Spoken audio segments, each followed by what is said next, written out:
Welcome to Checkmate Geopolitics, where we decode the moves and countermoves shaping the global chessboard. I'm Steph, and today we're diving into Israel's bold strategy against Iran, a complex play that goes far beyond airstrikes. If you value unfiltered, in-depth analysis, hit that subscribe button, give this video a like, and join our community of strategic thinkers in the comments below. Let's get started.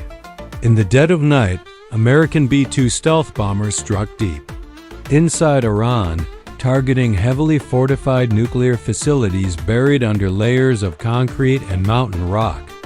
Satellite imagery reveals scorched craters and collapsed structures, clear evidence of the strike's intensity.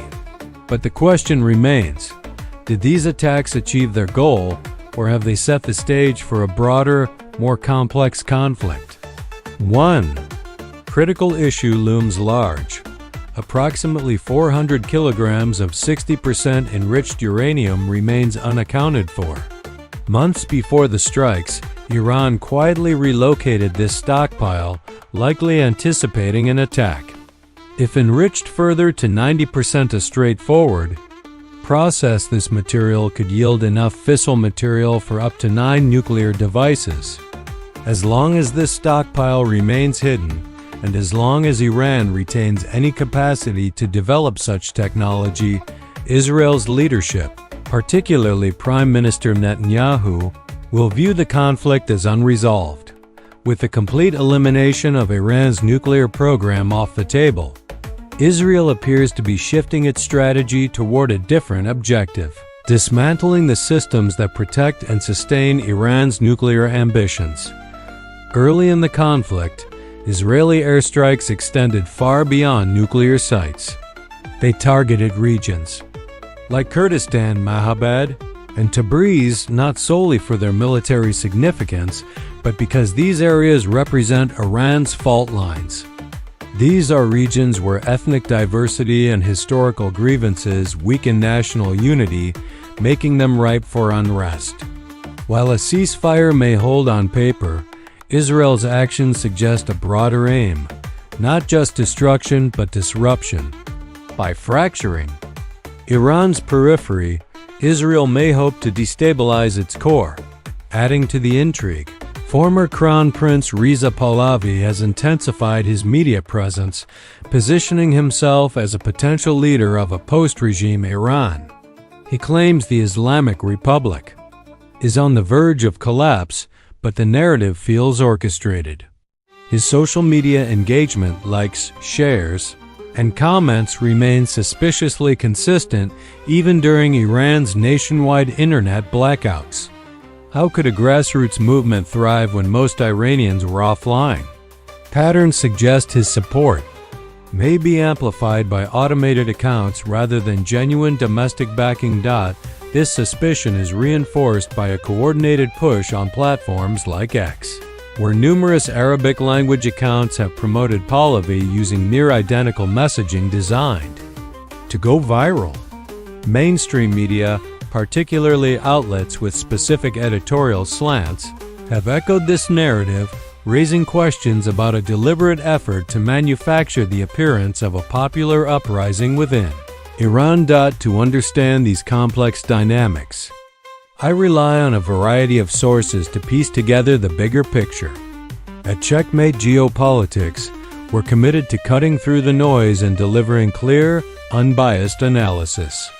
That's why I encourage you to explore diverse perspectives and verify information yourself, because in a region as intricate as the Middle East, the truth often lies in the details. This brings us to the role of groups like PJAK, a Kurdish militant organization based in Iran's northwest. Recently, PJAK issued a carefully worded statement urging ethnic Kurds to push for freedom and self-determination. The subtext is unmistakable. Iran's vulnerabilities are exposed and its border regions know it. PJAK operates in Iran's Kurdistan and Kermanshah provinces, home to significant Kurdish populations. Israeli airstrikes in these areas have targeted local command posts, intelligence hubs, and security outposts, not nuclear or missile sites, but assets critical to Tehran's control over its rest of provinces. Iran's ethnic diversity adds another layer of complexity. Persians make up roughly 55 to 60% of the population, while the rest include Arabs, Balakis, Lurs, Turkmens, Azerbaijanis, and other groups, many concentrated along Iran's borders.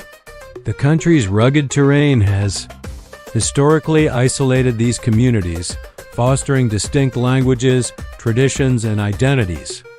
This geographic and cultural fragmentation fuels persistent demands for autonomy, which Tehran has struggled to suppress. Historically, Iran granted limited autonomy to these groups, but centralization in the 20th century eroded those freedoms, transforming the state into an increasingly authoritarian regime. The 1979 Islamic Revolution saw Kurds, Turkmens, and Arabs attempt to break away, while Azerbaijanis pushed for greater self-governance. Though these movements were quashed, they exposed Iran's fragile ethnic cohesion, a vulnerability Israel now appears to be exploiting. Israeli strikes have also targeted Khuzestan, a predominantly Arab province, hitting military staging points and security compounds near cities like Avaz and Bashar. These areas have long faced protests over issues like discrimination and resource shortages. The airstrikes risk inflaming these tensions further. Similarly, in East and West Azerbaijan, home to Iran's largest ethnic minority, the Azerbaijanis, Israeli jets have struck military assets, including near Tabriz's airport. These attacks seem designed not only to weaken Iran's military but also to sow political discord. 3 regions, 3 fault lines, 1 clear pattern. To be clear, Checkmate Geopolitics is analyzing Israel's strategy, not endorsing it. We don't advocate for separatism or Iran's fragmentation. Our goal is to understand how Israel perceives the geopolitical chessboard, where internal divisions are not accidents but opportunities. Israel's campaign extends beyond physical strikes. A quieter, more precise effort targets the Islamic Revolutionary Guard Corps, IRGC, Iran's most powerful institution. The IRGC isn't just a military force. It's a parallel state, reporting directly to Iran's supreme leader. It oversees businesses, controls media narratives, manages intelligence, and drives foreign policy through proxy forces. With nearly 200,000 active personnel and over 600,000 in reserve, the IRGC is the backbone of Iran's defense, political authority, and sensitive programs, likely including the protection of the missing uranium stockpile. If that stockpile can't be located, dismantling the IRGC becomes the next logical step. In just weeks, Israel has eliminated several senior IRGC commanders through precise strikes on convoys, offices, and safe houses. These aren't random attacks, they're surgical, targeting the elite who form the nexus of Iran's power structure. Removing them destabilizes not just the military but the entire system of governance, much like the purge of Iraq's Ba'athist leadership after 2003. For Israel, collapse may not be a risk but a deliberate objective. On the ground, Iranians face a paradox. Decades of economic mismanagement, censorship, and authoritarian rule have fueled resentment toward the government. Many see reform as impossible, with every attempt either co-opted or crushed. Yet, as much as Iranians distrust their leaders, they fear the consequences of regime collapse even more. The examples of Iraq, Syria, Libya, and Afghanistan, where foreign interventions led to chaos and instability, loom large. For many Iranians, foreign powers like the United States and Israel aren't liberators but harbingers of disorder. This creates a complex dynamic. Israel's strikes, intended to weaken Iran, may inadvertently strengthen Tehran's authority. By framing the conflict as an external threat, the government has redirected public anger toward a common enemy, fostering a sense of nationalist unity. What once divided Iranians' grievances against their leaders now unites them in defiance of foreign aggression. The enemy is no longer within. It's above. Closing call to action. That's the geopolitical chessboard laid bare.